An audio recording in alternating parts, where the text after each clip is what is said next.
Good afternoon, students. Let's start our class. Lesson A Girl with a Basket. अभी तक इस lesson में हम लोगों ने पढ़ा कि लेखक दिल्ली से रानीखेत के लिए जा रहा था ट्रेन से। रास्ते में जहाँ कहीं भी ट्रेन रुकती थी, लेखक उतरकर वहाँ पर लोगों से बातचीत करता था, लोगों के विचारों को जानने की कोशिश करता था। एक स्टेशन पर जब लेखक उतरा, वहाँ पर उसको चारों तरफ से बच्चों ने घेर लिया, छोटे बच्चों ने। और ये बच्चे जो है वो हाथ से बने हुए छोटे छोटे सामान जो है जैसे कि पंखे, टोकरियाँ बेच रहे थे।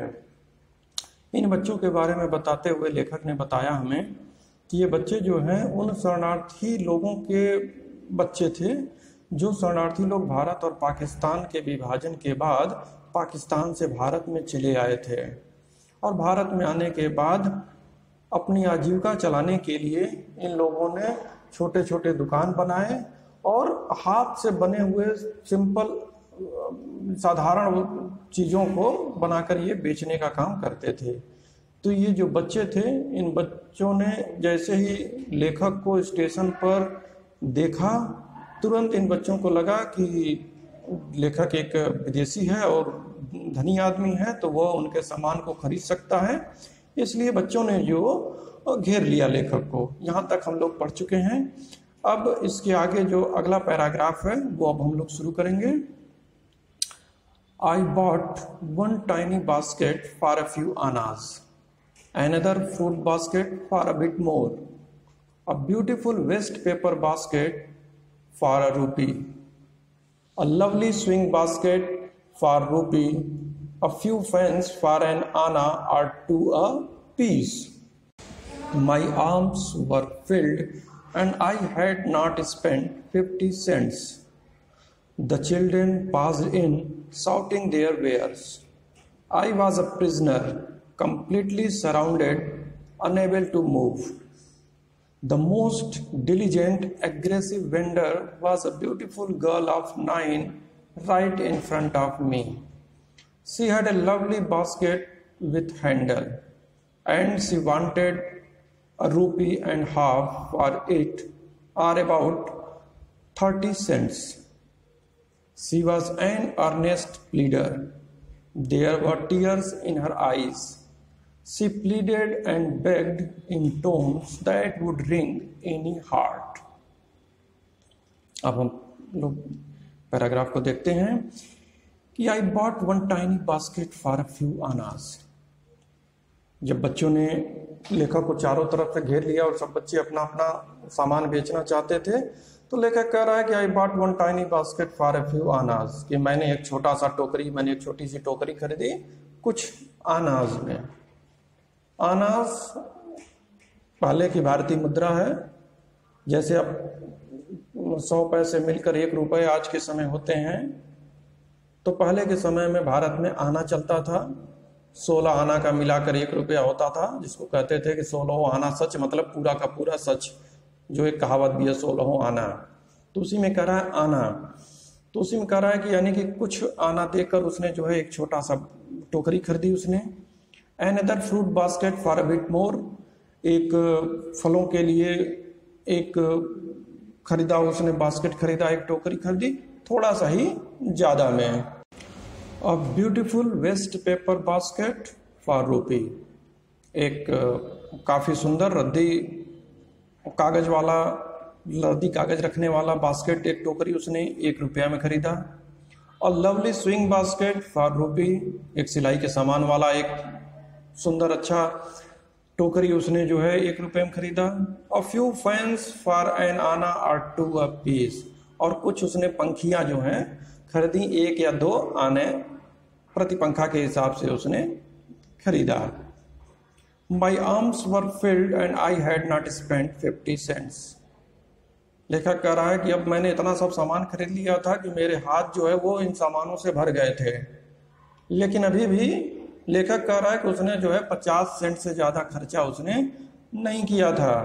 यानी कि इतने कम पैसे में ही वो इतना ज़्यादा सामान वो खरीद चुका था कि अभी 50 सेंट भी नहीं हुआ और वो 2-3 बास्केट, पंखियाँ, सब कुछ खरीद चुका था। The children passed in shouting their wares. बच्चे जो है अभी भी बगल से आते जा रहे थे, गुजरते जा रहे थे, आकर सब अपने अपने सामान को खरीदने के लिए चिल्ला चिल्ला कर लेखक से कह रहे थे, अपना अपना सामान बेच रहे थे। I was a prisoner completely surrounded unable to move. लेखक अपने स्थिति को बताते हुए कह रहा है कि आई वॉज अ प्रिजनर, मैं एकदम कैदी की, मेरी स्थिति एकदम कैदी की तरह हो गई थी जिसको चारों तरफ से पुलिस घेर लेती है। फिर आई वॉज ए प्रिजनर, मैं एकदम एक कैदी के समान था। कंप्लीटली सराउंडेड, एकदम चारों तरफ से मुझे जो है घेर लिया गया था। अनेबल टू मूव, कि मैं चाह कर भी मूव नहीं कर पा रहा था, इधर उधर कहीं जा नहीं पा रहा था। तो बच्चों ने इस प्रकार लेखक को चारों तरफ से घेर रखा था कि लेखक चाह कर भी कहीं इधर उधर जा नहीं पा रहा था, एकदम से उसको घेर लिया गया था। The most diligent aggressive vendor was a beautiful girl of 9 right in front of me. तो बेचने वाले तो खैर बहुत से लड़के थे, लेकिन लेखक उनमें से भी कह रहा है कि the most diligent aggressive vendor, कि उसमें से भी जो सबसे ज़्यादा मेहनती, परिश्रमी और काफ़ी आक्रामक विक्रेता मतलब एक ऐसा सेल्समैन या सामान बेचने वाला जिसको मालूम हो कि वो कैसे बेच सकता है, जबरदस्ती लोगों पर प्रेस करके कि नहीं मेरा सामान खरीदिए।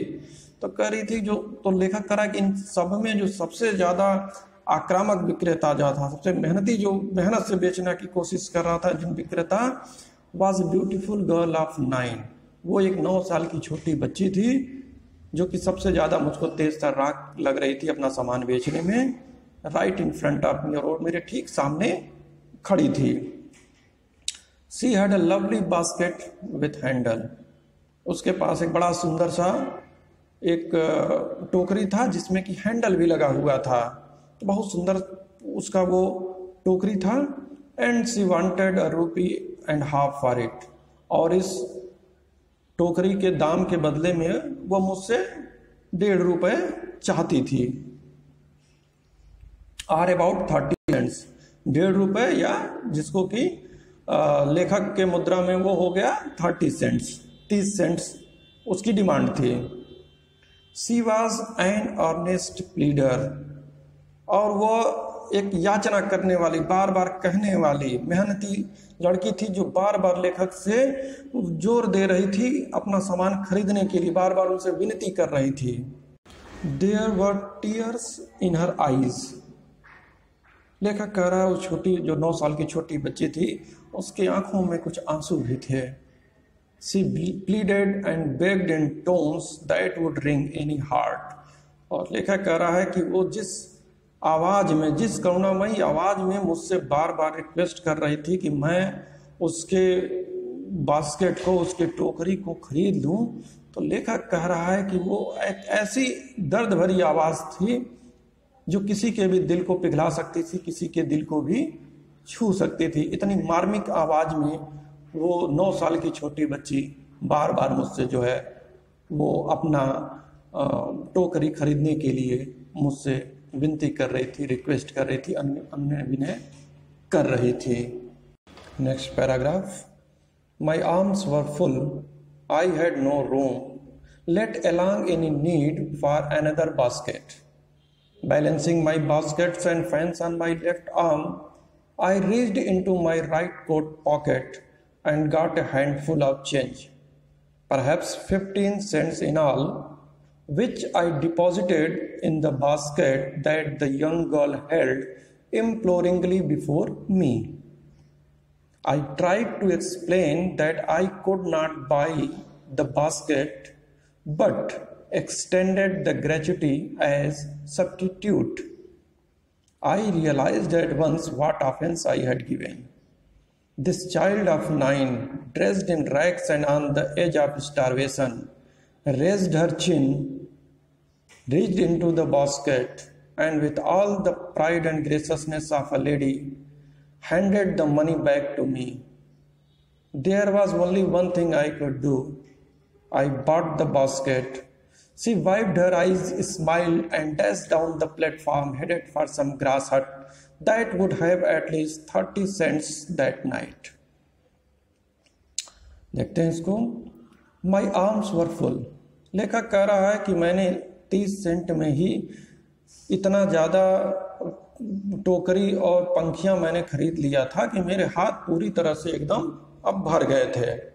आई हैड नो रूम, अब मेरे पास कोई जगह बची ही नहीं थी क्योंकि हाथ एकदम भरे हुए थे, इतना ज़्यादा मैं खरीद चुका था।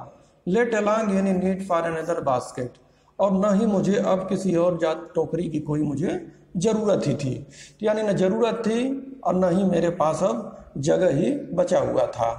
Balancing my baskets and fans on my left arm, मैंने जितना भी टोकरियाँ और पंखे खरीदे थे मैंने उसको किसी तरह से अपने बाएं वाले हाथ में बैलेंस किया, उनको पकड़ा। I reached into my right coat pocket, अब दायां हाथ जब थोड़ा खाली हुआ तो मैंने दायां हाथ जो है वो अपने राइट कोट के पॉकेट में मैंने हाथ डाला। And got a handful of change, और जितना भी चेंज मुझको हाथ में पकड़ में आया उतना चेंज मैंने निकाल लिया। परहैप्स 15 सेंट्स इन ऑल, लेखक कह रहा है कि करीब 50 सेंट वो रहे होंगे।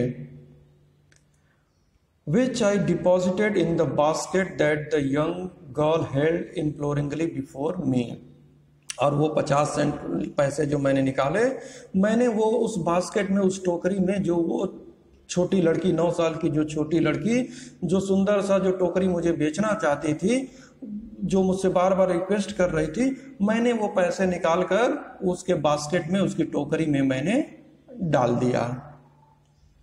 I tried to explain that I could not buy the basket, लेखक कह रहा कि मैंने समझाना चाहा, यानी लेखक ने अपनी भाषा में या अपनी इशारा करके वो उस लड़की को समझाना उसने चाहा कि मैं अब तुम्हारा ये जो है टोकरी मैं नहीं खरीद सकता हूँ क्योंकि अब मेरे पास देखो जगह भी नहीं बचा और मुझको ज़रूरत भी नहीं है। But extended the gratuity as substitute, लेकिन मैं वास्तव में तुम्हारी मदद भी करना चाहता हूँ, मुझको तुम्हारा बास्केट भी पसंद आया है, तो इसलिए मैं एक सहायता के रूप में कुछ एक राशि जो है, कुछ पैसा मैं तुमको देना चाहता हूँ। ऐसा लेखक ने उस लड़की को बताने की कोशिश किया। I realised at once what offence I had given, तुरंत मुझे महसूस हो गया, जैसे ही लेखक कह रहा है कि जैसे ही लेखक ने पैसे अपने पॉकेट से निकाल कर वो चेंज पैसे, छुट्टे पैसे वो छोटी बच्ची के टोकरी में जैसे ही लेखक ने डाला, लेखक कह रहा है कि उसको तुरंत जो है एहसास हो गया कि उससे गलती हो गई है। दिस चाइल्ड ऑफ 9, कह रहा है ये 9 साल की जो छोटी बच्ची थी, ड्रेस्ड इन रैग्स, जिसके कपड़े गंदे फटे पुराने कपड़े थे, and on the edge of starvation, जो भुखमरी के कगार पर थी, यानी जिसको देखने से ही लगता था कि इसको सही से जो है भोजन तक प्राप्त नहीं होता है, सही से इसको पोषण प्राप्त नहीं होता है। रेज्ड हर चिन, उसने अपना चेहरा जो है मेरी ओर उठाया। रीच्ड इनटू द बास्केट, वो अपने टोकरी तक उसने अपना हाथ बढ़ाया। And with all the pride and graciousness of a lady, और एक जो स्त्री के अंदर जो एक गर्व की भावना होती है, जो आत्मसम्मान की भावना होती है, उस आत्मसम्मान की भावना के साथ handed the money back to me, उसने लेखक का पैसा लेखक को वापस कर दिया। क्योंकि वो भले लड़की गरीब थी लेकिन वह मुफ्त का पैसा नहीं चाहती थी, केवल दान नहीं चाहती थी, बल्कि वो अपने मेहनत का पुरस्कार चाहती थी, अपने मेहनत का दाम चाहती थी। इसलिए उस लड़की ने वो पैसा जो है लेखक को वापस कर दिया। There was only one thing I could do, अब लेखक कह रहा है कि जब उस लड़की ने मेरे पैसे वापस कर दिए तो लेखक कह रहा है कि अब उसके सामने केवल अब एक ही रास्ता बचा था, और वह रास्ता था कि वह उसके बास्केट को खरीद ले। आई बॉट द बास्केट, इसलिए लेखक कह रहा है कि लेखक ने उस लड़की के टोकरी को खरीद लिया।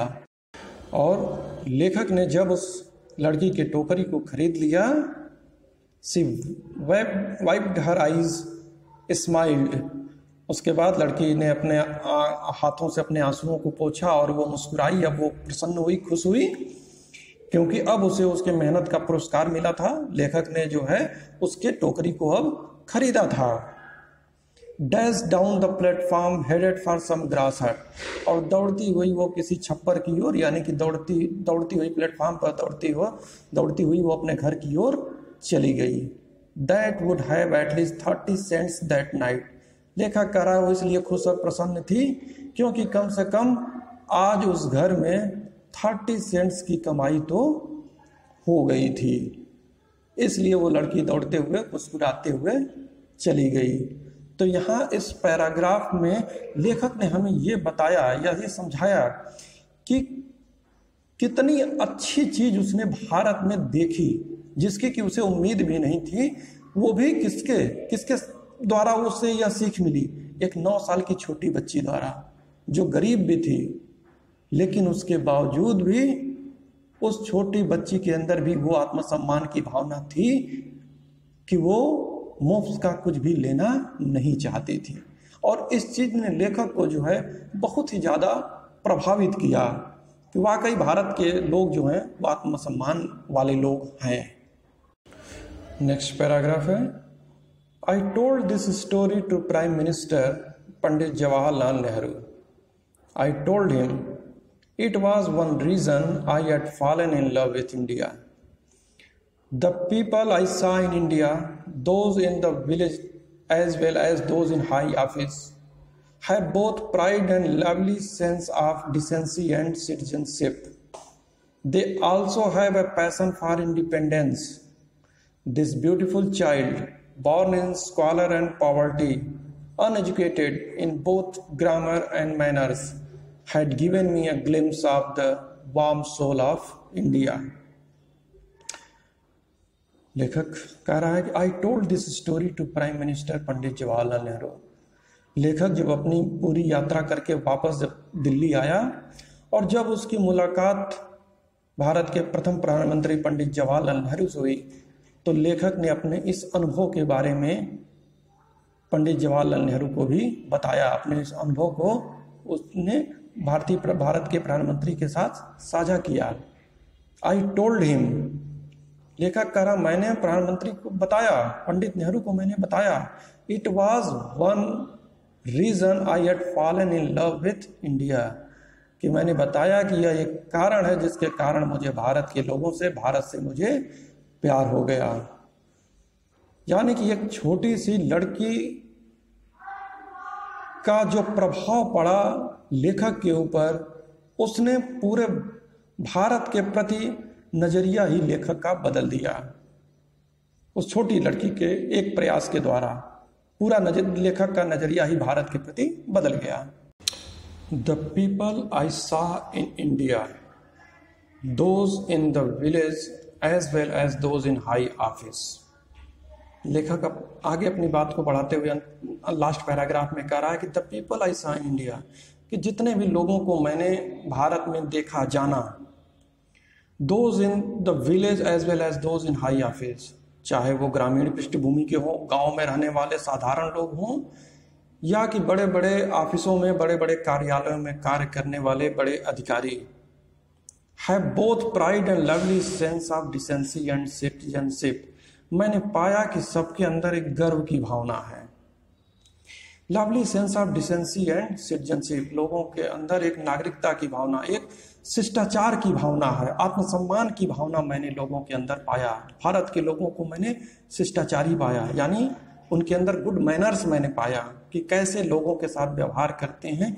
ये भी भारत के लोगों को बहुत अच्छे से मालूम है। लोगों का स्वागत करने वाले हैं, लोगों का सम्मान करने वाले भारत के लोग हों। और ऐसा नहीं है कि केवल ये बड़े कार्यालयों में बड़े बड़े अधिकारी लोग ही ऐसा करते थे। लेखक कह रहा नहीं, मैंने गांव में भी जहां पर आम साधारण लोगों को भी देखा, उन लोगों को भी पाया कि वो भी बहुत ज़्यादा शिष्टाचारी हैं और बहुत ही आत्मसम्मान से भरे हुए वो लोग भी हैं। They also have a passion for independence, और मैंने पाया कि लोगों के अंदर अपनी आज़ादी को लेकर एक जुनून भी है, एक खुशी भी है। जुनूनी अपने आज़ादी को लेकर लोग सचेत भी हैं, क्योंकि जैसा कि मैंने शुरुआती लेक्चर में बताया था कि लेखक 1950 में भारत आया था और भारत को आज़ाद हुए अभी 3 साल ही हुए थे। This beautiful child born in squalor and poverty, फिर ये सुंदर बच्ची, यानी ये सुंदर 9 साल की बच्ची, born in squalor and poverty, जो कि एक गंदे वातावरण में पैदा हुई थी, गरीबी में पैदा हुई थी, निर्धनता में पैदा हुई थी, अभावों में जो पली बढ़ी थी, अनएजुकेटेड, जो पढ़ी लिखी नहीं थी, अनपढ़ थी, in both grammar and manners, यानी कि न ही उसको स्कूली शिक्षा की अच्छे से ज्ञान थी, किताबी शिक्षा की ज्ञान थी, न ही उसे जो है लोक शिष्टाचार का, मैनर्स का बहुत ज़्यादा उसको जानकारी था। Had given me a glimpse of the warm soul of India, लेकिन उसे भले ही पुस्तकी ज्ञान की जानकारी नहीं थी, लेकिन उसके बाद भी उसने जो है मुझे भारत के एक हृदय की जानकारी, भारत के आत्मा की जानकारी जो है उसने मुझे दिया, यानी उसने मुझे भारत की आत्मा से मेरी परिचय करवा दिया। लेखक कह रहा है कि उस लड़की के एक केवल उस इंस्टांस ने, उसके एक बिहेवियर ने, उसके एक व्यवहार ने, लेखक कह रहा है कि उसके एक व्यवहार से मुझे भारत के आत्मा की झलक मुझे मिल गई कि क्या होते हैं भारत के लोग, कितने आत्मसम्मान वाले लोग होते हैं। कर बस एक उस छोटे से एग्जाम्पल ने मेरे सामने सिद्ध कर दिया। और जैसा कि अभी शुरुआत में मैंने बताया कि लेखक ने यह बात जो है पंडित जवाहरलाल नेहरू से भी उसने शेयर किया कि इसी एक इंसिडेंट ने, इसी एक घटना ने मुझे जो है प्रेरित कर दिया कि मुझे भारत से और भारत के लोगों से मुझे प्रेम हो गया। तो ये था हमारा first lesson, a girl with a basket.